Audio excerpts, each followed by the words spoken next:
खुलुमबाय बेयो बड'लेण्ड इंखं टेलिभिजन दिनै 9 एप्रिल 2021 बिस्थिबारखालि सानसेनि बरादखौ नोंथांमोननि खाथियाव लानानै फैदों आं सदानन्द दैमारिया।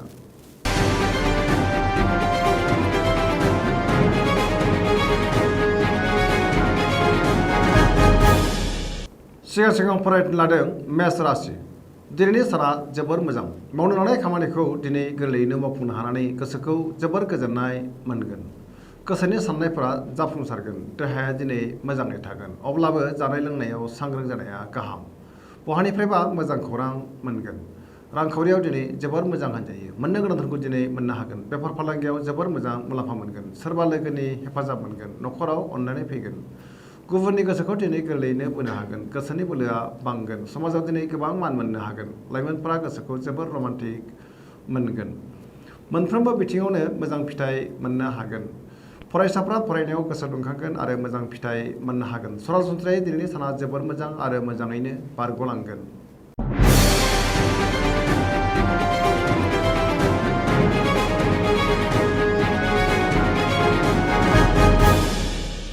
वृष राशि। दिनैनि साना जोबोर मोजां। गोसोखौ जोबोर गोजोननाय मोनगोन। सुथुरखौ फेजेननो हागोन। मावनो लानाय खामानिखौ थि समावनो आरो गोरलैयैनो मावफुंनो हागोन। समाजाव दिनै गोबां मान मोननो हागोन। रांखावरियाव जोबोर मोजां होनजायो। आरजिनाय धोनखौ दोनथुमनो हागोन। मोननो गोनां धोनखौबो दिनै मोननो हागोन। बेफार फालांगियाव मोजां मुलाम्फा मोनगोन।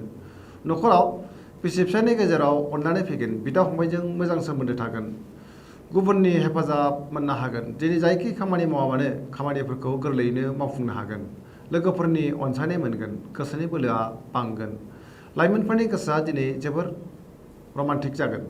फरायसाफ्रा फरायनायाव गोसो दुंखांगोन आरो मोजां फिथाइ मोननो हागोन। गोसोनि साननायफ्रा फारि फारि जाफुंजोबगोन।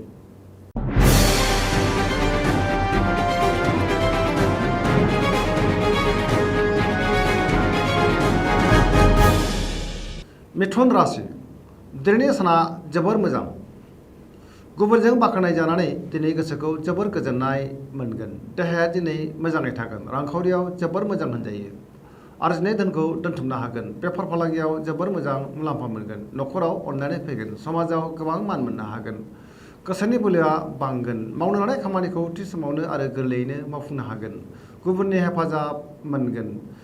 गुबुननि अनसायनाय मोनगोन। लाइमोनफोरनि गोसोआ दिनै जोबोर रमान्टिक जागोन। गुबुननि गोसोखौ गोरलैयैनो बोनो हागोन। गोसोनि साननायफोरा जाफुंसारगोन।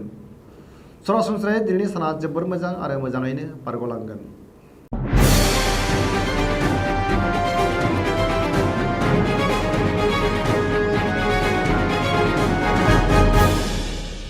कर्कट राशि। दिनैनि साना जोबोर मोजां।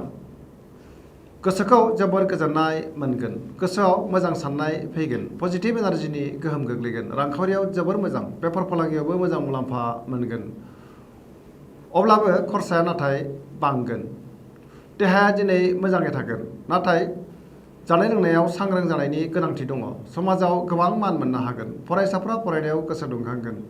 जायखि खामानि मावाबानो दिनै खामानिफोरखौ मोजाङैनो मावफुंनो हागोन। पजिटिभ एनार्जिनि गोहोम गोग्लैगोन। गोसोनि साननायफोरा जाफुंगोन। न'खराव बिसि फिसायनि गेजेराव अननानै फैगोन। बिदा फंबायजों मोजां सोमोन्दो थागोन। बिमा बिफानि अननाय आरो बोर मोनगोन।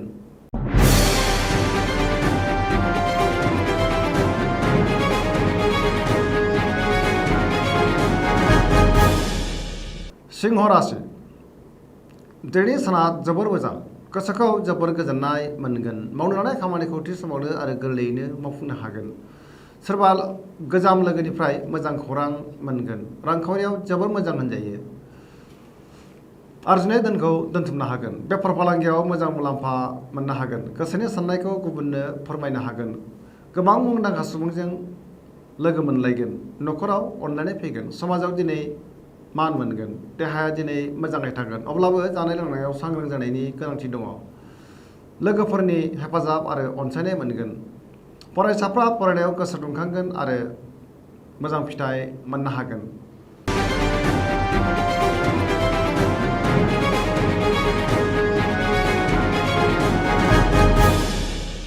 कन्या राशि। दिनैनि साना मोजां आरो गाज्रिनि गेजेरजों बाबेनलांगोन। गोसोखौ गोबां गुलुं गुजुं मोनगोन। गोसोआव बेले बेजे साननाय फैगोन। रांखावरियाव बारा मोजां नङा। नाङा फाङा खरसाया बांगोन। बेफार फालांगियाव खहा जानांनो हागौ। देहाया दिनै अदेबानि मोजाङै थागोन। अब्लाबो जानाय लोंनायाव सांग्रां जानाया गाहाम। न'खराव बिसि फिसायनि गेजेराव अननाय फैगोन।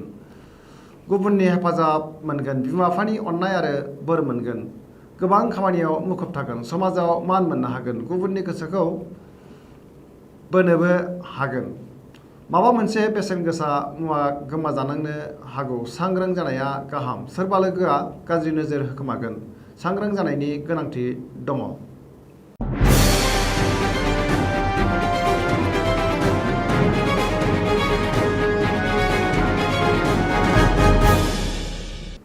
तुला राशि दिनैनि साना जोबोर मोजां। सिगांनि बबेबा आद्रा खामानिखौ मावफुंनो हानानै गोसोखौ जोबोर गोजोननाय मोनगोन। गोसोनि साननायफोरा जाफुंगोन। मावनो लानाय खामानिखौ मावफुंनोबो हागोन। देहाया दिनै मोजाङै थागोन। रांखावरियाव जोबोर मोजां होनजायो। आरजिनाय धोनखौ दोनथुमनो हागोन। मोननो गोनां धोनखौ मोननो हागोन। जेनिबो आंखाल जानाय नङा। न'खराव बिसि फिसायनि गेजेराव अननाय फैगोन। समाजाव गोबां मान मोनगोन। बेफार फालांगियाव मोजां मुलाम्फा मोननो हागोन। गुबुननि गोसोखौ दिनै गोरलैयैनो बोनो हागोन। लोगोफोरनि हेफाजाब मोनगोन। सेंग्रा सिख्लाफ्रा गोसोखौ जोबोर रमान्टिक मोनगोन आरो गोसोनि साननायखौ फोरमायलायनोबो हागोन। फरायसाफ्रा फरायनायाव गोसो दुंखांगोन आरो मोजां फिथाइ मोननो हागोन। गोसोनि साननायफ्रा फारि फारि जाफुंगोन। सरासनस्रायै दिनैनि साना जोबोर मोजां आरो मोजाङैनो बारग'लांगोन।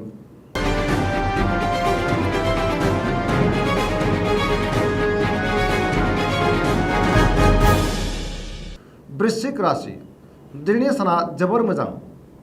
गोसोखौ जोबोर गोजोननाय मोनगोन। मावनो लानाय खामानिखौ थि समावनो मावफुंनो हागोन। गोसोनि साननायफोरा जाफुंगोन। गोसोनि बोलोआ बांगोन। समाजाव दिनै मान मोनगोन। न'खराव बिसि फिसायनि गेजेराव अननानै फैगोन। रांखावरियाव जोबोर मोजां होनजायो। बेफार फालांगियाव मोजां मुलाम्फा मोनगोन। देहाया दिनै मोजाङै थागोन। गुबुननि हेफाजाब मोनगोन। फरायसाफ्रा फरायनायाव गोसो दुंखांगोन। लाइमोनफोरनि गोसोआ दिनै जोबोर रमान्टिक जागोन। सेंग्रा सिख्लाफ्रा गावबा गावनि गोसोनि साननायखौ फोरमायलायनोबो हागोन। फरायसाफ्रा फरायनायाव गोसो दुंखांगोन आरो मोजां फिथाइ मोननो हागोन। सरासनस्रायै दिनैनि साना जोबोर मोजां आरो मोजाङैनो बारग'लांगोन।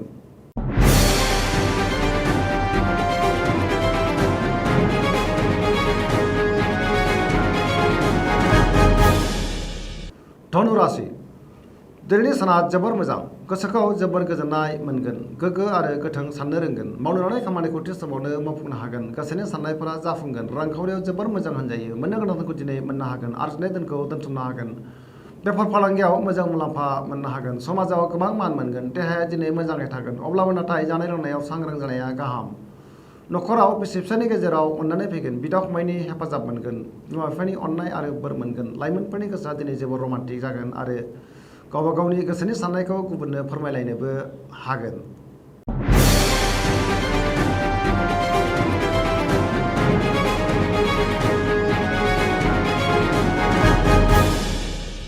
मकर राशि दिनैनि साना मोजां आरो गाज्रिनि गेजेरजों बाबेनलांगोन। गोसोनि साननायफोरा देबार नांगोन। मावनो लानाय खामानिखौ थि समाव मावफुंनो गोब्राब जागोन। गोसोखौ दिनै जोबोर उसुखुथु मोनगोन। रांखावरियाव मोजां आयआ बांगोन। मोननो गोनां धोनखौ दिनै मोननो हागोन। बेफार फालांगियावबो मोजां मुलाम्फा मोनगोन। गुबुनजों मोजां सोमोन्दो लाखिनो रोंगोन। देहाया नाथाय बारा मोजां थानाय नङा। जानाय लोंनायाव सांग्रां जानाया गाहाम। न'खराव अननानै फैगोन।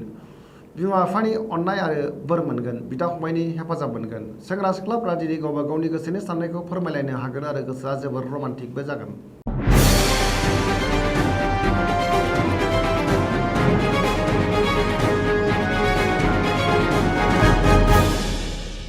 कुम्भ राशि दिनैनि साना मोजां आरो गाज्रिनि गेजेरजों बाबेनलांगोन। गोसोखौ जोबोर उसुखुथु मोनगोन। मावनो लानाय खामानिखौ थि समाव मावफुंनो गोब्राब जागोन। बहानिफ्रायबा हरखाबै गाज्रि खौरां मोननो हागौ। सांग्रां जानाया गाहाम। समाजाव दिनै अदेबानि मान मोननो हागोन। रांखावरियाव जोबोर मोजां। बहानिफ्रायबा गोबां धोन मोननायनि खाबु जागोन। आरजिनाय धोनखौ दोनथुमनो हागोन। बेफार फालांगियाव मोजां मुलाम्फा मोनगोन। देहाया दिनै मोजाङै थागोन। न'खराव बिसि फिसायनि गेजेराव अननानै फैगोन। बिमा बिफानि अननाय आरो बोर मोनगोन। सोरबा लोगोआ थगायनो नाजागोन। गुबुननि थाखाय नाङा फाङा जेंनायाव गोग्लैनांनो हागौ। सांग्रां जानाया गाहाम।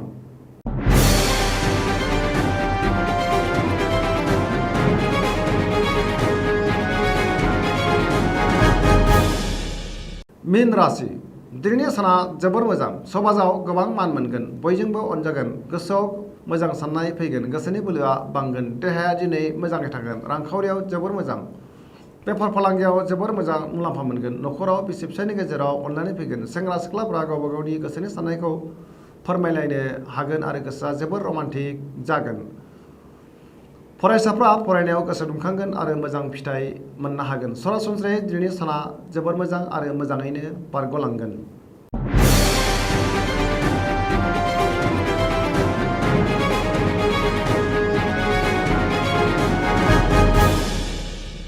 दिनैनि राशि फरायनाया एसेनोसै जोबनायाव बेखौनो खावलायो जाहाथे नोंथांमोना सानफ्रामबो जोंनि बे बड'लेण्ड इंखं टेलिभिजनखौ नायबाय थायो आरो साबस्क्राइब खालामो एसेनोसै गोजोन्थों